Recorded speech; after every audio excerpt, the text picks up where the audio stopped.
Hey guys, Juicy here, coming to you from the UDC Marina. Today we're going to talk to you about Save a Dive kits, the contents and what they're used for. Let's check it out.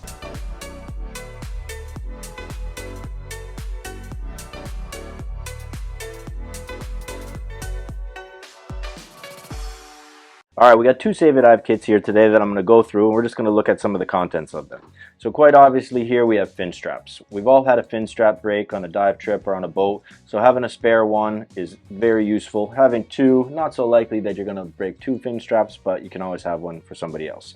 The problem with fin straps is they're not so universal, so you might need a specific one for your fin. Some people like to carry a snorkel. If you're doing a fun dive, if you're not training, you don't need to have a snorkel, so it's good to have one in case you run into a whale shark or some dolphins. So sometimes people keep a spare snorkel in their Save a Dive kit. An octo holder to keep your octo secure and streamlined in case you lose that. I like to keep a little bit of bungee in my Save a Dive kit. You never know what you could use that for. It comes in very useful. I think in everyone's Save a Dive kit, you'll find a mask strap or two. Broken mask strap is no good, can prevent us from going on a dive, so we got a couple mask straps here in this kit. The ever so valuable and useful cable tie or zip tie. If you don't have a Save a Dive kit with these in them, what are you doing? The mouthpiece. Mouthpieces are fairly inexpensive, and we know how easily they can get chewed through the tabs or break, so we got a couple mouthpieces in our Save a Dive kit. Of course, some various size O-rings for our regulator should something start to leak. One male piece of the low pressure inflator. Usually don't have too many issues with these, but it's small, doesn't hurt to have one in the box.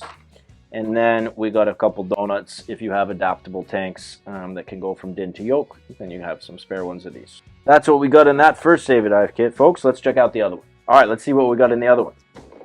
Multi-tool, cutting tool, backup torch, pen and a marker. We have some O-rings and another multi-tool. The old bolt snap, a little bit of grease, and a spindle or swivel for your regulators.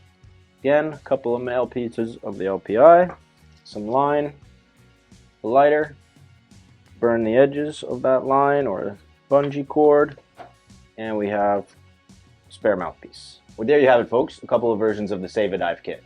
Depending on what equipment you have and dive with will determine what you put in your Save a Dive kit. The most important thing is to have some resources that hopefully will help you to avoid missing a dive later on. Hope you liked the video. Don't forget to like and subscribe. If you have any questions or comments, leave them below. We'll catch you guys next time.